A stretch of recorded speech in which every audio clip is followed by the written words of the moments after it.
કાર્ય અને ઉષ્માગતિશાસ્ત્રનો પ્રથમ નિયમ, અથવા આને આપણે દબાણ કદ કાર્ય તરીકે પણ આપણે ઓળખીએ છીએ. આપણે એવી પ્રણાલીની વાત કરીએ છીએ કે આપણે ફક્ત અહીંયા યાંત્રિક કાર્ય જ કરી શકશું, એટલે દબાણ કદ કાર્ય જ આપણે અહીંયા કરી શકશું. આજે આકૃતિ પરથી મોટાભાગની વસ્તુનો ખ્યાલ આવશે તમને. તમે બે આકૃતિ જોઈ રહ્યા છો, બે નળાકાર જોઈ રહ્યા છો. એમાં પહેલો જે નળાકાર છે એ શરૂઆતની પરિસ્થિતિ છે, બીજા નળાકારમાં અંતિમ પરિસ્થિતિ છે. પહેલો જે નળાકાર છે જેમાં શરૂઆતની પરિસ્થિતિમાં વાત કરીએ તો નળાકારની અંદર આદર્શ વાયુ ભરેલો છે. આપણે એવું કહી શકીએ કે 1 મોલ ધારો કે આદર્શ વાયુ અંદર ભરેલો છે. તેને ઘર્ષણ રહિત પિસ્ટન દ્વારા એને બંધ કરેલો છે, ફિટ કરેલો છે એવું કહી શકાય. પિસ્ટનની અંદર જે વાયુ છે એનું દબાણ એ આપણે પી ઇન્ટરનલ તરીકે ઓળખશું, PI તરીકે પણ ઓળખાય, પી ઇન્ટરનલ PIN તરીકે પણ ઓળખાશે. બાહ્ય દબાણ એ પી એક્સટર્નલ અહીંયા દર્શાવેલું છે. આપણે જોઈ શકીએ કે બાહ્ય દબાણ પી એક્સટર્નલ પણ છે. અહીંયા આપણે ધ્યાન રાખી શકીએ છીએ, બરાબર છે. બાહ્ય દબાણ આપેલું છે પી એક્સટર્નલ, આ રહ્યું પી એક્સટર્નલ છે, બાહ્ય દબાણ છે. હવે તમારે ધ્યાન એટલું રાખવાનું છે, અહીં શરૂઆતનું જે કદ છે એ કદ VI છે, ઇનિશિયલ કદ VI છે. હવે શું કરું છું કે પિસ્ટનને બાહ્ય દબાણ આપું છું, એટલે પિસ્ટનને દબાવું છું અંદર તરફ. એટલે પિસ્ટન અંદર તરફ જ્યારે દબાવવામાં આવે છે ત્યારે આપણે કાર્ય કર્યું, બરાબર. અહીંયા પ્રણાલી પર આપણે કાર્ય કરી રહ્યા છીએ. તો પિસ્ટન જ્યારે દબાવશું, એ પિસ્ટનને દબાવવામાં આવે છે ત્યારે એ પિસ્ટન અંદર તરફ જશે, વાયુ દબાશે, આપણને નવું કદ VF મળશે. બીજા આલેખમાં દર્શાવે છે નવું કદ VF મળશે. ક્યાં સુધી આ દબાણ લાગુ પડી શકશે કે જ્યાં સુધી અંદરનું દબાણ પી ઇન્ટરનલ અને બાહ્ય દબાણ પી એક્સટર્નલ બંને સરખા ન થાય ત્યાં સુધી આપણે એને દબાવી શકશું પિસ્ટનને, બરાબર. અહીંયા જે દબાવવાથી જે કદમાં જે અહીંયા ઘટાડો થાય છે VIમાંથી VF કદ થશે. બીજી એક વાત કે જે કાર્ય થયું છે એ L જેટલું તમે જોશો દેખાય છે તમને. L અંતર સુધી પિસ્ટન આપણે ખસેડી શક્યા છીએ, બરાબર. અહીંયા આડછેદનું ક્ષેત્રફળ, નળાકારના આડછેદનું ક્ષેત્રફળ આપણને એ અહીં આપેલું છે, એ આપણે નોંધ કરી શકીશું, બરાબર. આ બધું જ નોંધ કરવા જેવું છે, બરાબર. બાહ્ય દબાણ વડે આપણે પિસ્ટનને સંકોચ્યો છે.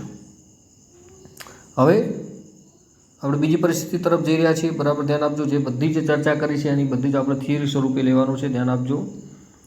શું વાત કરીએ એ પ્રમાણે તમે જોઈ શકશો.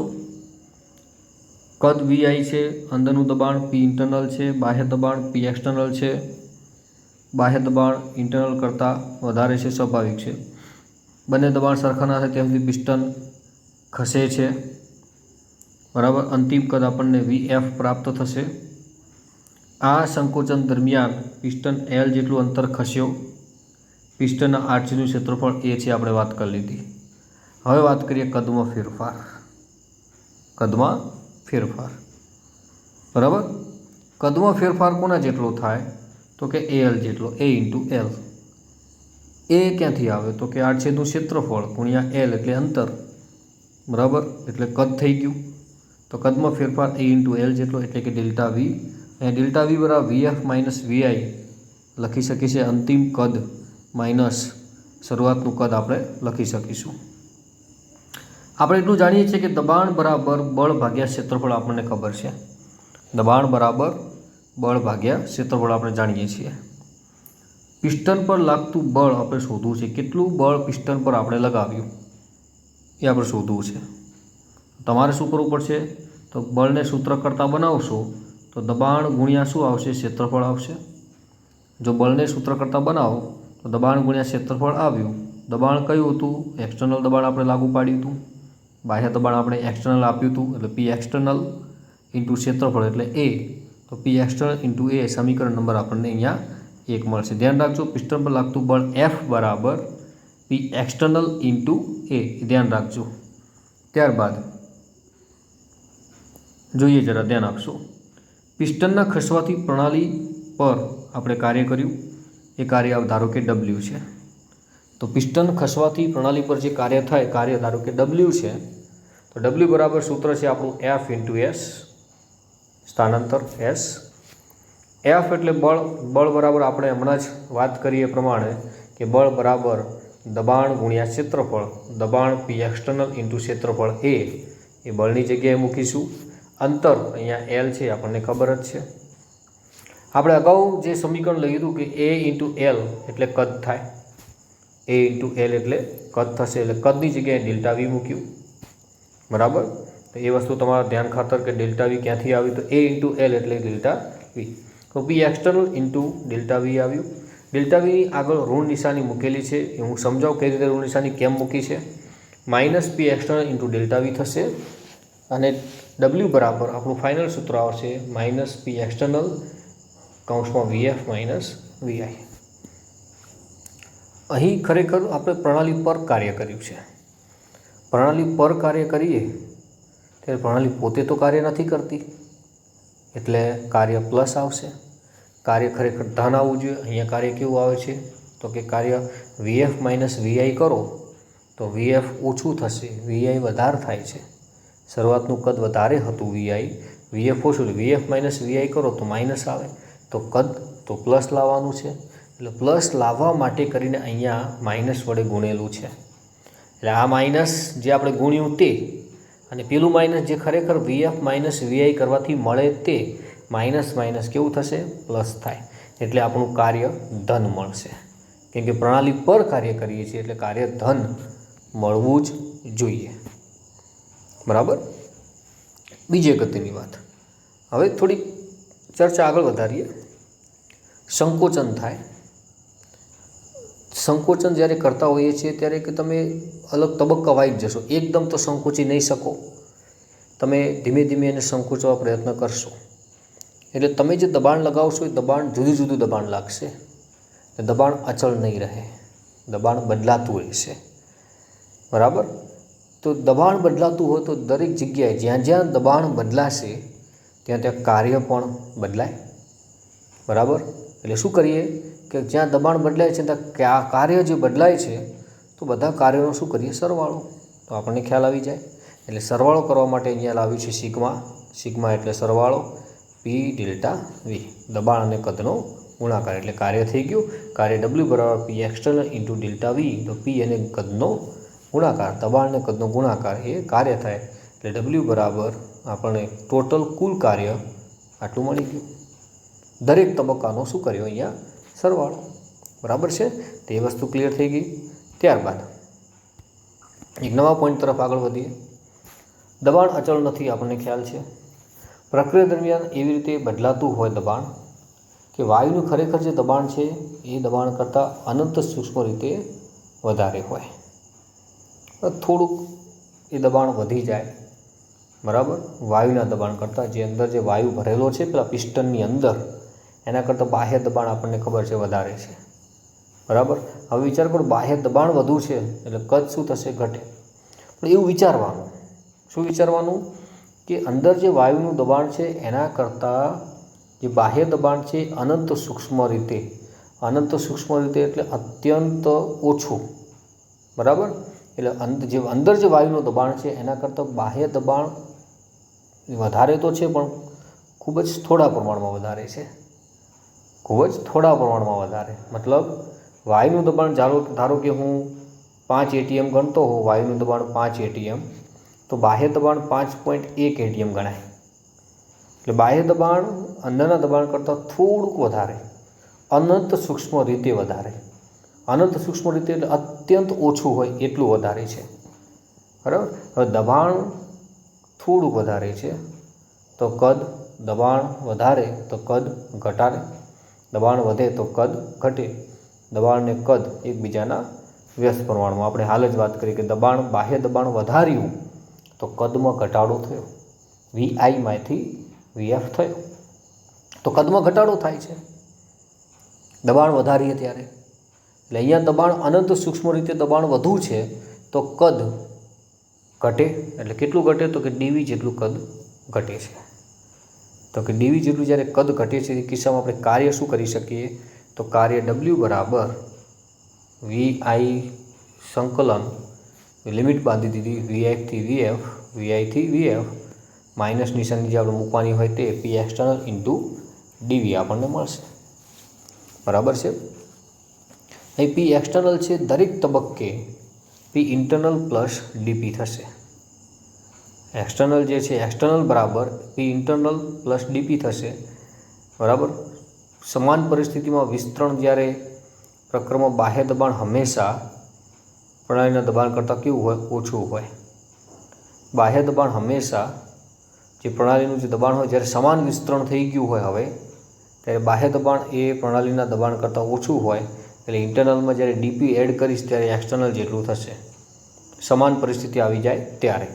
નહીં તો શરૂઆતમાં તો બાહ્ય દબાણ વધુ હતું જ, પણ સમાન પરિસ્થિતિ આવશે એટલે ઇન્ટરનલ વધી જશે. ઇન્ટરનલમાં dP જેટલું એડ કરીશ ત્યારે એક્સટર્નલ જેટલું થાય. એટલે ઇન્ટરનલ વધુ થયું આપણને ખ્યાલ આવી ગયો. પણ પ્રતિવર્તી પ્રક્રમ હોય ત્યારે એક્સટર્નલ બરાબર internal plus or minus dP થઈ શકે. Internal plus or minus dP થઈ શકે. એટલે પ્રતિવર્તી પ્રક્રિયામાં એટલે પુરોગામી પ્રક્રિયા તો થાય, પ્રતિગામી પ્રક્રિયા પણ થશે. એટલે એક જ દિશામાં પ્રક્રિયા નહીં, પ્રક્રિયા બંને દિશામાં થાય. બરાબર. રિવર્સ પ્રક્રિયા થઈ શકે છે. એને પ્રતિવર્તી એટલે રિવર્સિબલ રિએક્શન. બરાબર. પ્રતિવર્તી એટલે રિવર્સિબલ રિએક્શન. પ્રતિવર્તી રિવર્સ પ્રક્રિયા થતી હોય છે ત્યારે જે અંદરનું દબાણ વધુ પણ હોઈ શકે કે ઓછું પણ હોઈ શકે છે. એટલે વધારો કે ઘટાડો થતો જ હોય છે દબાણમાં. એ પ્રક્રિયા ઉપર આધાર રાખે છે કેવા પ્રકારની પ્રક્રિયા છે. બરાબર. અહીંયા જે ગ્રાફ દર્શાવેલો છે તમે જોઈ શકો, દબાણ વિરુદ્ધ કદનો ગ્રાફ છે. તમને ખ્યાલ આવે કે શરૂઆતમાં જે કદ છે વધારે છે, દબાણ ઓછું છે. આ દબાણ દર્શાવે. આ આલેખ આમ જઈએ તો અહીંયા દબાણ બતાવે તો કે શરૂઆતમાં કદ વધારે છે અહીંયા, પણ દબાણ ઓછું છે. એટલે ઓછું દબાણ તો કદ વધારે, પણ દબાણ જેમ જેમ વધે છે તેમ કદમાં ઘટાડો થાય. દબાણ ખૂબ જ વધી જાય ત્યારે કદ આપણને ઘટેલું VF જેટલું જોવા મળે છે. આ લેખમાં સમજણ પડી શકે એવી છે. ત્યારબાદ પ્રણાલીના જે આંતરિક દબાણ છે એને કાર્ય સાથે આપણે પ્રતિવર્તી પરિસ્થિતિનું સમીકરણ લાવીએ તો પ્રતિવર્તી જે પરિસ્થિતિ છે એનું સમીકરણ W રિવર્સિબલ મતલબ પ્રતિવર્તી કાર્ય. તો પ્રતિવર્તી કાર્ય બરાબર આપણે હમણાં જ વાત કરી કે માઇનસ VI થી VF P external into dV આપણે વાત કરી.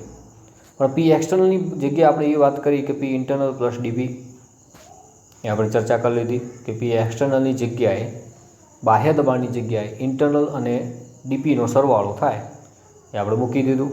હવે આ જે સમીકરણ છે P ઇન્ટરનલ પ્લસ dP કૌંસ બાર dV એનો ગુણાકાર આવો થશે કે P ઇન્ટરનલ એકવાર બાહ્ય ગુણાકાર dV જોડે આવશે અને dP અને dVનો ગુણાકાર આવશે. એટલે dV બંને સાથે ગુણાય કેમ કે કૌંસમાં છે, એટલે કૌંસ સાથે dVનો ગુણાકાર થાય તો dV P ઇન્ટરનલ સાથે dVનો ગુણાકાર P ઇન્ટરનલ dV અને dP ઇન્ટુ dVનો ગુણાકાર થશે. dP dV ખૂબ નાનું થઈ જાય, અત્યંત નાનું છે એટલે એને અવગણી દેવાનું. તો વધ્યું શું? તો P ઇન્ટરનલ ઇન્ટુ dV. તો W રિવર્સિબલ બરાબર આપણને મળે છે P ઇન્ટરનલ ઇન્ટુ dV મળે છે આપણને. બરાબર. હવે ધારો કે P ઇન્ટરનલ છે એની જગ્યાએ આપણે P જ વિચારીએ તો આપણને નવું એક સમીકરણ મળે છે. જોજો બરાબર. PV વિચારીએ, P જ ખાલી P. તો PV બરાબર NRT આદર્શ વાયુ માટે. તો P બરાબર શું? તો P બરાબર અહીંયા થશે NRT અપોન V. આદર્શ વાયુ સમીકરણ છે PV બરાબર NRT. બરાબર. આદર્શ વાયુ સમીકરણ ચેપ્ટર 5માં તમે ભણશો PV બરાબર NRT. તો P બરાબર શું? તો કે NRT અપોન V. અહીં અચળ તાપમાને આ જે કિંમત છે Pની કિંમત આ સમીકરણ 4માં મૂકી દઉં તો Pની કિંમત સમીકરણ 4માં મૂકું તો શું થશે? તો ઇન્ટરનલની જગ્યાએ NRT અપોન કૌંસ નીચે V આવી ગયું છેદમાં, તો dV તો હતું જ અહીંયા, તો તો ડીવી અપોન વી આવ્યું, બરાબર. એટલે સંકલન લઈએ, ડીવી અપોન વીનું સંકલન લેતા આપણને આવી જે લિમિટ છે, લિમિટ પ્રમાણે minus NRT LN VF upon VI મળ્યું. Minus NRT LN VF upon VI. LN દૂર કરવું હોય તો તમારે યાદ રાખવાનું એલએન એટલે શું. આ પાછું ઘણી વખતે ખબર હોતી નથી એલએનની. તો એલએન એટલે શું? તો એલએન બરાબર 2.303 લોગ. એલએન એટલે 2.303 લોગ. 2.303 લોગ દેખાઈ જાય તમે ત્યાં એલએન મૂકી શકો. એલએન દેખાય ત્યાં 2.303 લોગ તમે ત્યાં મૂકી શકો છો. એટલે 2.303 મૂકી દીધા, લોગ મૂકી દીધો. એનઆરટી વીએફ ઓન વીઆઈ સમીકરણ ડબલ્યુ રિવર્સિબલ માટે આપણને સમીકરણ મળ્યું. પ્રતિવર્તી પ્રક્રિયા માટે અચળ તાપમાને સમતાપી પ્રક્રિયા માટે આપણને આ સમીકરણ મળ્યું છે. સમતાપી માટે, બરાબર. એટલે પરીક્ષામાં પૂછાય કે સમતાપી પ્રક્રમ જે છે અચળ તાપમાને કાર્યનું સૂત્ર મેળવો, તો કાર્યનું આપણે સૂત્ર મેળવ્યું વીએફ અપન વીઆઈ. વીએફ અને વીઆઈની જગ્યાએ ઘણી વખતે V2 અપન V1 પણ લખી શકાય. એટલે V2 અપન V1 પણ ઘણી વખતે લખી દેતા હોઈએ છીએ. તો એનું એ જ સમજવું તમારે. સમીકરણ તૈયાર કરવાનું, સૂત્ર દાખલા ગણવા માટે કામ લાગશે. ત્યારબાદ આદર્શ વાયુનું મુક્ત વિસ્તરણ. હવે શૂન્યાવકાશમાં જ્યારે આદર્શ વાયુ વિસ્તરણ પામતો હોય, બરાબર, ત્યારે પી એક્સટર્નલ બરાબર 0 થશે. કેમ કે શૂન્યાવકાશ હોય તો શૂન્યાવકાશમાં દબાણ 0 હોય. શૂન્યાવકાશ એટલે વાયુ જ ના હોય. વાયુ હોય તો જ દબાણ હોય, કેમ કે વાયુ દબાણ કરે. પણ વાયુ જ નથી એટલે દબાણ કોણ કરે? કોઈ જ નહીં, એટલે દબાણ 0. તો પી એક્સટર્નલ બરાબર 0, બરાબર. એટલે શૂન્યાવકાશમાં જે વાયુનું વિસ્તરણ થાય એને મુક્ત વિસ્તરણ કહેવામાં આવે. આદર્શ વાયુ માટે જ્યારે મુક્ત વિસ્તરણ થાય ત્યારે કાર્ય થતું નથી. આદર્શ વાયુ માટે મુક્ત વિસ્તરણ થતું હોય ત્યારે કાર્ય ન થાય, બરાબર. ગમે તે પ્રક્રિયા પ્રતિવર્તી હોય કે અપ્રતિવર્તી પ્રક્રિયા, ગમે તેવી પ્રક્રિયા હોય, કાર્ય ન થાય, કાર્ય 0. શૂન્યાવકાશમાં વાયુનું વિસ્તરણ કરીએ આદર્શ વાયુનું, કાર્ય 0. હવે W બરાબર P external into D V delta V ધારો કે મૂકીએ. W બરાબર P external into delta V. હવે એમ વાત કરીએ કે કાર્ય થતું નથી. પ્રતિવર્તી પ્રક્રિયા હોય કે અપ્રતિવર્તી પ્રક્રિયા હોય ત્યારે કાર્ય થતું નથી એવું વિચારીએ આપણે, બરાબર. તો W બરાબર minus P external into delta V. અહીંયા તમે ડેલ્ટા વી ધારો કે અહીંયા પી એક્સટર્નલ છે, ધારો કે વિચારજો, બરાબર. અહીંયા જે પી એક્સટર્નલ છે, તમે અહીંયા પી એક્સટર્નલ, તો પી એક્સટર્નલ કેટલું થાય? 0 છે. ઉપર બતાવ્યું છે પી એક્સટર્નલ 0. અહીંયા 0 મૂકી દઉં પી એક્સટર્નલની જગ્યાએ, તો 0 ગુણ્યા ડેલ્ટા વી એટલે શું થાય? 0. તો W બરાબર શું થઈ ગયું? 0. તો કાર્ય થતું નથી સાબિત થાય, બરાબર.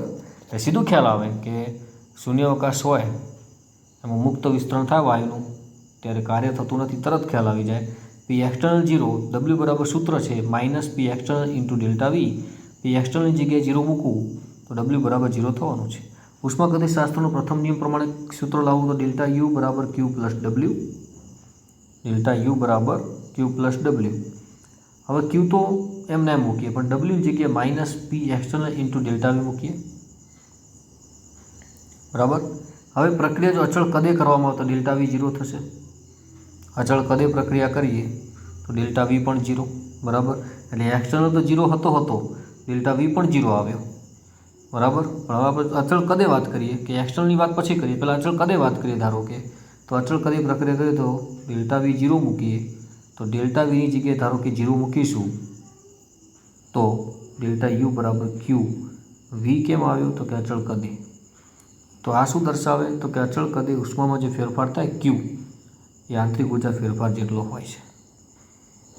ઉષ્મામાં થતો ફેરફાર, અચળ કદે ઉષ્મામાં થતો ફેરફાર આંતરિક ઊર્જા ફેરફાર જેટલો હોય છે. એટલે ડેલ્ટા યુ બરાબર ક્યુવી સૂત્ર મૂકી શકાશે. ત્યારબાદ આદર્શ વાયુનું સમતાપી અને મુક્ત વિસ્તરણ. હવે આદર્શ વાયુનું શૂન્યાવકાશમાં સમતાપી વિસ્તરણ કરીએ તો તમને ખ્યાલ છે કાર્ય નથી થતું, 0. સમતાપી એટલે તાપમાન પણ અચળ. હવે પેલું સૂત્ર છે W P external into delta V. આપણે એમ જ વાત કરી કે પી એક્સટર્નલ 0, સ્વાભાવિક છે કે ડબલ્યુ કાર્ય 0 થઈ જાય, બરાબર। હવે આવા સમતાપી પ્રતિવર્તી અને અપ્રતિવર્તી ફેરફારો માટે સમીકરણો આપણે તૈયાર કરવાના થાય, બરાબર। સમતાપી અપ્રતિવર્તી માટે સમીકરણની ચર્ચા કરીએ તો સમતાપી અપ્રતિવર્તી પ્રક્રમ માટે ચર્ચા કરીએ તો યાદ રાખજો, સમતાપી તાપમાન કેવું? અચળ। તાપમાન અચળ હોય તો આંતરિક ઊર્જામાં ફેરફાર 0 ન કરી શકાય, એટલે કે તાપમાન બદલે તો જ અવસ્થા બદલાય છે, એ આપણે જોઈ લીધું। તાપમાન આપણે અગાઉ ભણ્યા કે પહેલી અવસ્થા TA હતી, પછી તાપમાન વધારતા અવસ્થા TB થતી હતી, TB માઇનસ TA આપણે કરતા હતા, તમને યાદ છે। અવસ્થા UA હતી, પછી અવસ્થા UB થતી હતી, ડેલ્ટા U બરાબર UB માઇનસ UA આપણે લખતા હતા, પણ શાના આધારે બધું જ હતું? તાપમાનના આધારે। પણ એ તો સમતાપી છે, તાપમાન ફેરફાર થતો નથી, તાપમાન અચળ, ડેલ્ટા U 0। આંતરિક ઊર્જાનો ફેરફાર કેવો લખીશું આપણે? 0।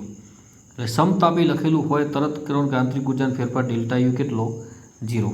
હવે સમીકરણ છે ડેલ્ટા U બરાબર Q પ્લસ W, તો ડેલ્ટા U જગ્યાએ 0 મૂક્યું, બરાબર Q પ્લસ W મૂકું છું, તો Q બરાબર શું? તો કે માઇનસ W થાય, Q બરાબર માઇનસ W થશે, બરાબર। W બરાબર શું મૂકાશે? તો કે P external into VF minus VI લખાશે, આ માઇનસ નિશાની અહીંયા મૂકી શકાય, આવી જ જશે, P external VF minus VI। સમતાપી પ્રતિવર્તી પ્રક્રમ માટે ચર્ચા કરું તો એ પણ તમને ખ્યાલ છે, સમતાપી છે એટલે સીધું ડેલ્ટા U 0, સમતાપી ડેલ્ટા U 0, બરાબર। તો Q બરાબર માઇનસ W લખાશે, એનું એ જ ઉપરનું પણ અહીંયા W ની જગ્યાએ શું લખાશે? તો કે NRT ln VF upon VI। આ પ્રતિવર્તી માટે VF upon VI લખ્યું, અપ્રતિવર્તી હોય તો એક્સટર્નલ VF માઇનસ VI લખવાનું, બરાબર। પ્રતિવર્તીમાં સંકલનવાળું સમીકરણ લખાશે, એટલે પ્રતિવર્તી માટે તમારે યાદ રાખવાનું છે 2.303 NRT log VF upon VI। સમોષ્મી માટે તો તમને આ તો ભણી ગયા છો, ખ્યાલ જ છે, Q 0 હોય, સમોષ્મી ઉષ્મા ફેરફાર 0, બરાબર છે, એટલે Q 0 થાય તો ડેલ્ટા U બરાબર Q પ્લસ W, Q ની જગ્યાએ 0 મૂકવું તો ડેલ્ટા U બરાબર શું આવે? W AD મતલબ એડિયાબેટિક એટલે સમોષ્મી, બરાબર। ડેલ્ટા U બરાબર W AD અહીંયા લખી શકાશે।